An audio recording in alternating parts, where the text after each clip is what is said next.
Okay, so you want your setup. Again, don't forget your magazine with your glue gun on top. And then you have your glue sticks. Definitely, I will be using thread. I have my sewing needles here of different sizes. And then I have some trim. They're different widths of trim. This one's wider. This one's a little bit more narrow or thinner. We have netting, and then I also have to make a hair piece, something similar to this that I bought from Gracie Lou Original. So anyway, something to make something like this, I will need a little bit of felt. You can get the one that's a little bit harder. This one's a little bit softer, easier to work with. It's good. I have different feathers, and definitely having some little beading and wire bead designs is good. You can also buy the clips separate or already buy the clips with the diamonds in as part of one piece. These are really easy because then you just take your tool, you crumple, you gather it together, you put your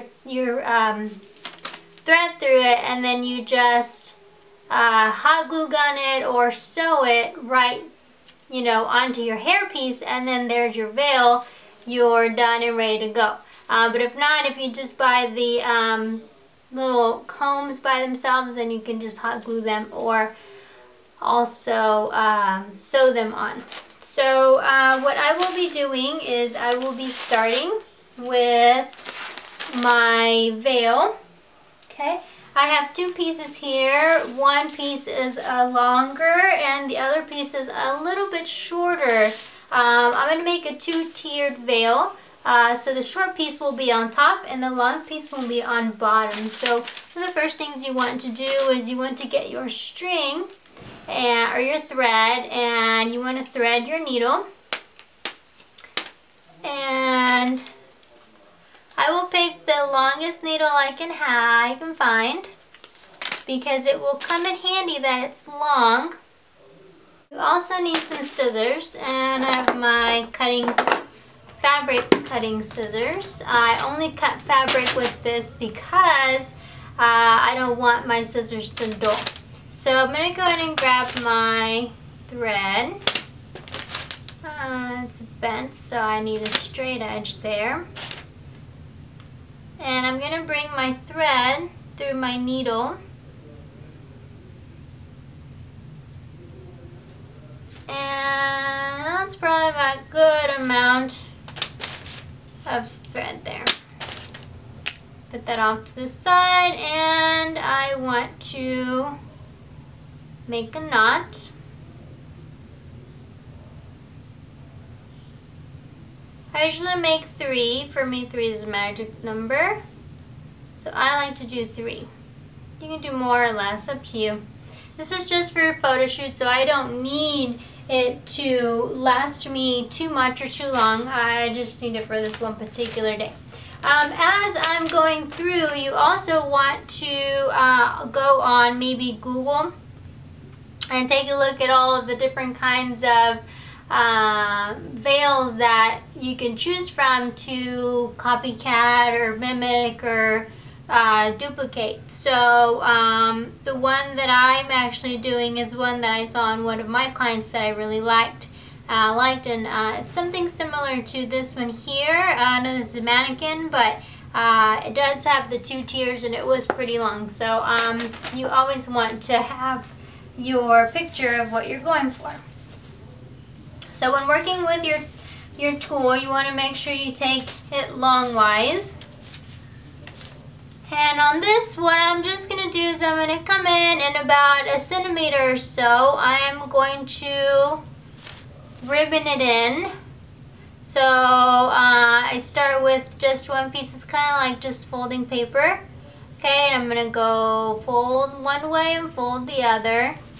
And just take centimeter pieces, fold one way, fold the other, all the way till I get to the very end of my piece here.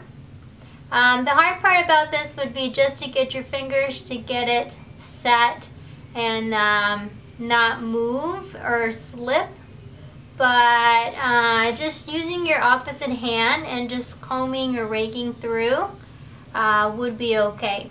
One thing, some people, they go all the way through. They're able to hold all of the material in their hand, without losing control of the fabric. But if you're unable to, and I'm not, so what you can do is go ahead and take your needle and thread, and you're just going to go through, and it really doesn't matter, again, for the purpose of using this for a photo shoot, something that I'm gonna tear apart and the bride's not gonna be moving around or dancing, so I'm not worried about it getting loose. You can just go ahead and wrap it around. Okay. So now if you let that go, that's not going to unravel. So I would go ahead and continue with the rest of the tulle and just folding my sections. Okay, and just as soon as you feel like it's a little much for you, then go ahead and pull on your thread and do another, make sure you line it up real nice and well, and go ahead and come through and make another little knot here, or loop, just to keep it in place. Okay, so as you can see, you're starting to see what your veil would be like there. The important thing is whenever you're threading through, you want to make sure that you do keep that tulle intact and you do put the thread through it, because if not, then your design will loosen, or you'll have a big piece of material or fabric that did not get that thread through it, and then it will pop out. Okay, when you get to the end, same thing. Whenever you bring the needle through, be careful not to poke yourself. And I like to put my finger here so it doesn't get tangled on me. So I probably would do 2 to 3 passes or so, adding a knot. Okay, knotting it. And I'm going to take my 2 pieces and I'm going to make a knot. So this is my veil. Okay, pretty long. Now you have options, like I said. You can add it to this piece. If you were to add it to this piece, what I probably would do is add it to the back right here. Okay, and then that way your veil would go like so. Okay, or if you already have a hair piece, then I would cut a little piece of fabric.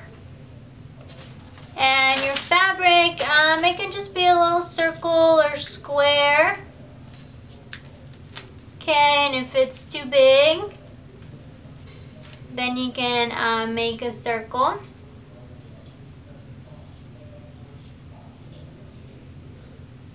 You can make heart shapes and such. So what my comb is here, okay, so it would go in like this. So what I need to do is put my veil with a little bit of hot glue. Okay, you would hot glue it there, put my veil in here, and then I would add my glue and insert that there, and then that would be my veil there.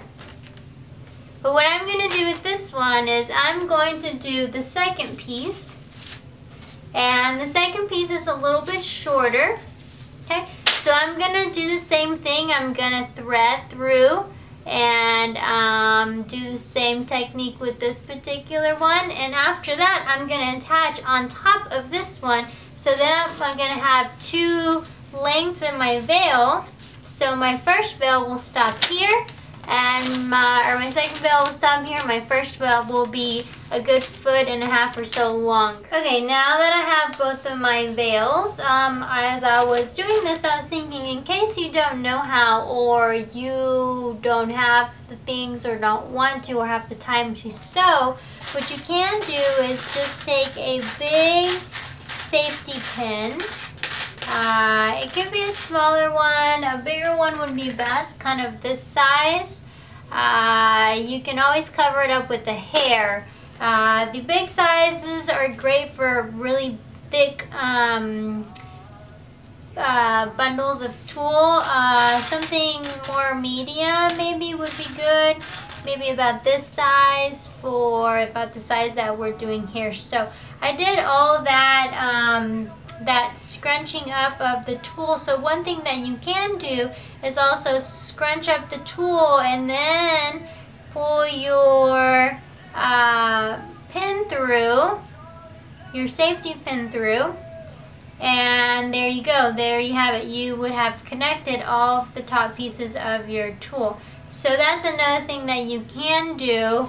If in case maybe your bride will be on the beach and she'll be running around and you're afraid that it might, your thread might be too weak if you don't have the correct one, or you're afraid that it might come apart. So once you have that, it's fine, don't worry about it. This can easily be hidden by the Photoshop or by hair. So now you have both of your veils, okay? So you want to see which way you want your veil to go, that way or that way. Usually the veil itself will tell you which way it wants to go. So we're going to go ahead and put the short one up on top of the long one, and you can again sew it together. You can use your hot glue gun and glue it together. It's up to you. For this one, since I want to use this particular fabric again for a different shoot, I'm going to go ahead and just add it right on top of my long veil, and what I'm going to do is I'm just going to pin it together. So with this, you do want to be careful as you're pinning through. You don't want to pin your fingers. Alright, so now we have both of our veils and they are connected. Okay. So with this particular one, again, like I said, if you already have one, you can add to that, like so. Or you can just do a regular comb, and that would be your veil with no piece on top, if that was the look you're going for. But we're going to add it to this one, but since this is definitely a piece that I want to use and not ruin by adding some hot glue here, what I'm going to do is I'm going to sew it. So what I want is, when I put this in my bride, like so, I want this veil to pop up like this.